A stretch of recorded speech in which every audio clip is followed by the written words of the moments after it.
Okay, regarding quick placement of fingers, we've had a week of work from Ashton regarding putting all three fingers on in the correct places for the beginning of the Suzuki Twinkle repertoire. And what we've been developing is the quick placement from the E string to the A, rather than having that big gap, like so. Now, what's ended up happening is we've lost a bit of wrist posture in the journey. We've developed some speed, putting them on quickly and simultaneously. But with this wrist being like that, it's very difficult for these fingers to spread up to where they need to be. When the wrist is nice and straight, these fingers tend to fall much more naturally into their correct in-tune positions. So, first thing we need to focus on this week for you guys is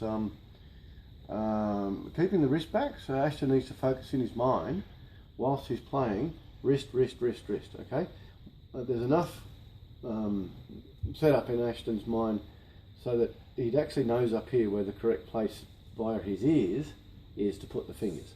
His ears know what's in tune. Okay, so it's only when he's trying to deliberately put them on quickly and simultaneously that the wrist and the intonation both disappear. So what we need to do is focus on the first things that the brain learnt, which is the correct positioning of the fingers, which is what our ear training is about, and then focus on the wrist, and the other things will become automatic. We still want to put all three fingers on in that order, 1, 2 and 3,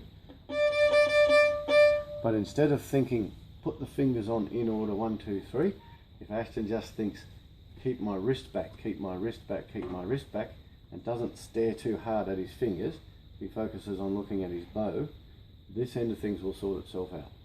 So don't be in a rush to put all three fingers on.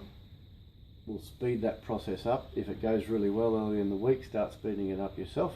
But in the meantime, it's back to quick placement of fingers with a focus on the wrist and not trying to be quick and not trying to be simultaneous with putting the fingers down.